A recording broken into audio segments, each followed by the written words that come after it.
Hello everybody and welcome back. While I'm cooking away with a couple of other videos in the background, including the review and other videos for Arcane Age, and a review for a gun stock that should be coming out on the channel fairly soon that I'm really excited to talk about, I thought we'd sit down today and talk about AAA on PSVR2. Now, it's not really something I harp on too much, needing AAA games on a platform like this. They're really nice to have and they play amazingly, and I do wish we had more of them, but to be honest, I do get so much enjoyment out of every AA and indie game that comes to the platform.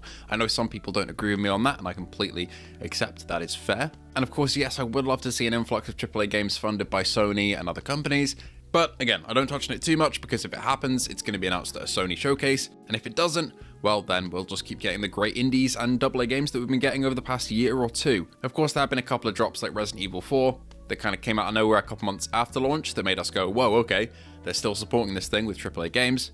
But apart from that, what can we look forward to in the next year or two in terms of AAA on PSVR2? Are there any games that I really think will be coming to the platform in terms of sequels to stuff we already have?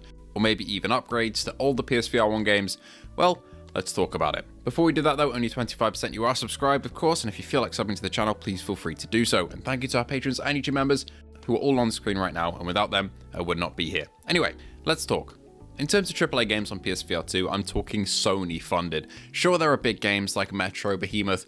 It's kind of hard to class them. I'd say in terms of VR productions on their own in a vacuum, they could be considered as AAA productions because they're on the higher end. But in terms of the gaming space as a whole, I wouldn't say they are.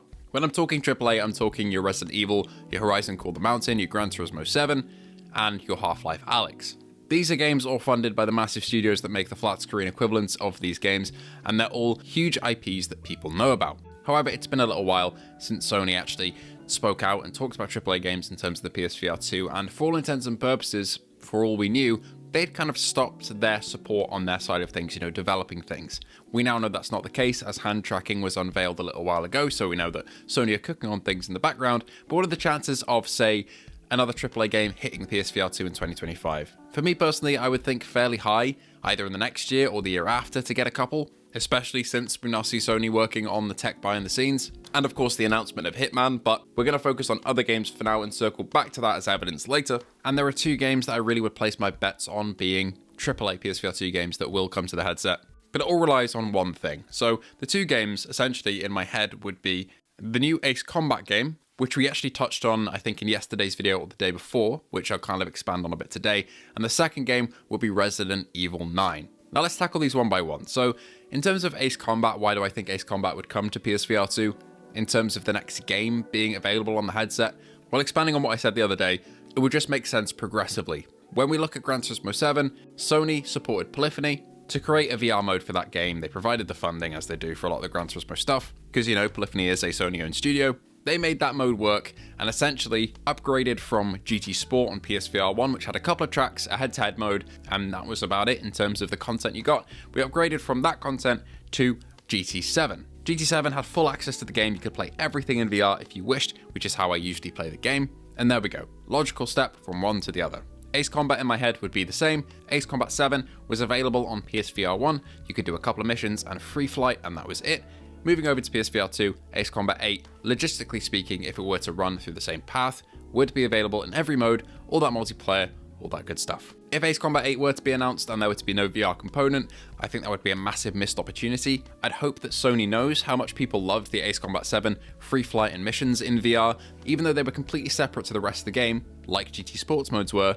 They were beloved, and I really, really enjoyed them, and I'm meaning to go back and play some of the old PSVR1 games, including Ace Combat 7, in an upcoming video. So I'd place my bets on Ace Combat 8 being one of the games, but what about Resident Evil 9? Well, we touched on this in the Resi 9 leaks a little while ago. I won't touch on anything spoiler-wise, but essentially it looks to be a bit more of an open world style game in terms of where you can go and what you can do, and that has made some people question whether or not Capcom could implement VR into the game. As far as I know, it's still in the Resi engine, someone correct me if I'm wrong, so I still think it would be feasible, but it also comes down to Sony support and funding, again, just like with Ace Combat, because if Sony aren't pumping money into some of these studios, then we're never going to get any good VR products, or any VR products at all out of them. They're going to just stick to the flat screen, which are great games, but would be a massive missed opportunity for the headset. A little while ago, there were some reports that Sony had cut funding to some of the VR divisions. I honestly do believe this, because, for example, we haven't got another game like Synapse that has really been a game that has been handed off to a smaller studio to kind of experiment with and play around with. Same with Firewall Ultra. There are no other games like that have come out where they've kind of just let a lower studio kind of have the reins